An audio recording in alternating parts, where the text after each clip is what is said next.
Assalamualaikum warahmatullahi wabarakatuh. Perkenalkan, nama saya Thorika Mutaki dari kelas 11 Manajemen Perkantoran 2. Di sini saya akan menjelaskan atau mempresentasikan tugas yang berjudul memproses perjalanan bisnis. Yang pertama, pengertian perjalanan bisnis. Apa itu perjalanan bisnis? Perjalanan bisnis adalah perjalanan yang dilakukan oleh karyawan atau pegawai suatu lembaga atau perusahaan yang berkaitan dengan kepentingan bisnis. Selanjutnya, macam-macam perjalanan bisnis. Macam-macam perjalanan bisnis dibedakan menjadi 3, yaitu ada yang pertama, ditinjau dari wilayah dibedakan menjadi 2, yaitu perjalanan bisnis dalam negeri, contohnya antar kota, antar daerah, dan antar provinsi. Yang kedua, perjalanan bisnis dalam negeri, contohnya antar negara.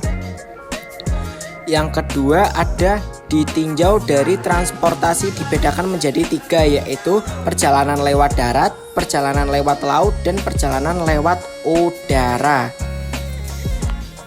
Kemudian yang ketiga, ditinjau dari tujuan dibedakan menjadi 3, yaitu yang pertama ada perjalanan dinas untuk rekernas, perjalanan dinas untuk keuntungan kerja, dan perjalanan dinas untuk pelantikan.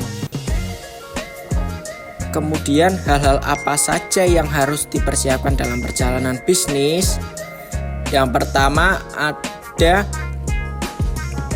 persiapan perencana. Persiapan apa saja sebelum melakukan perjalanan? Yang pertama, buat rencana perjalanan, siapkan dokumen perjalanan, pilih pakaian atau perlengkapan, atur keuangan, mempelajari budaya dan karakteristik, menjaga kesehatan, dan menyiapkan mental. Yang berikutnya adalah dokumen perjalanan bisnis, internal dan eksternal. Dokumen perjalanan bisnis dibedakan menjadi 2, yaitu dokumen internal dan dokumen eksternal. Apa yang dimaksud dengan dokumen internal perjalanan bisnis?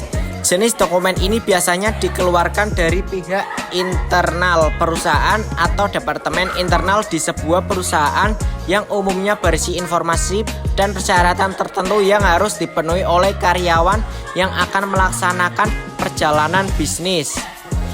Yang kedua, apa yang dimaksud dengan dokumen eksternal perjalanan bisnis? Dokumen eksternal berasal dari pihak luar perusahaan seperti pihak akomodasi dalam kurung hotel, transportasi dalam kurung pesawat, kereta, dan penyewaan kendaraan, dan pihak imigrasi.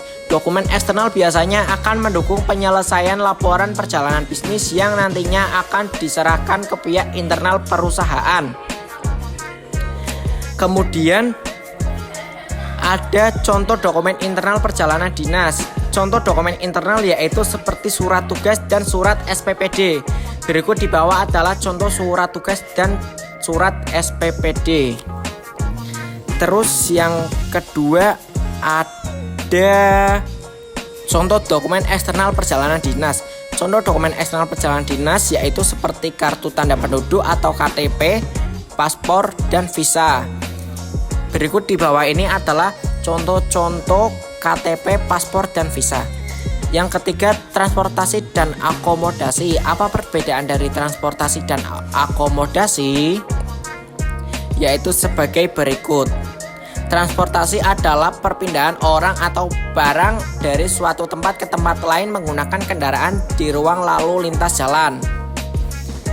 Yang kedua, akomodasi atau biaya perjalanan adalah biaya yang dikeluarkan oleh seorang karyawan melalui perjalanan untuk kegiatan yang berhubungan dengan pekerjaan dan jauh dari tempat kerja biasanya. Terus ada yang keempat adalah keuangan. Apa arti uang dalam perjalanan dinas? Uang yang diberikan kepada pejabat negara atau pegawai negeri atau pegawai tidak tepat yang melaksanakan perjalanan dinas per hari untuk keperluan makanan, uang saku, dan transport lokal. Kemudian ada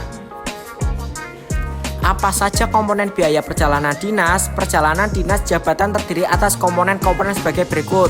Ada keuangan harian, biaya transport, biaya penginapan, uang representasi, dan sewa kendaraan. Ini adalah sebagai berikut.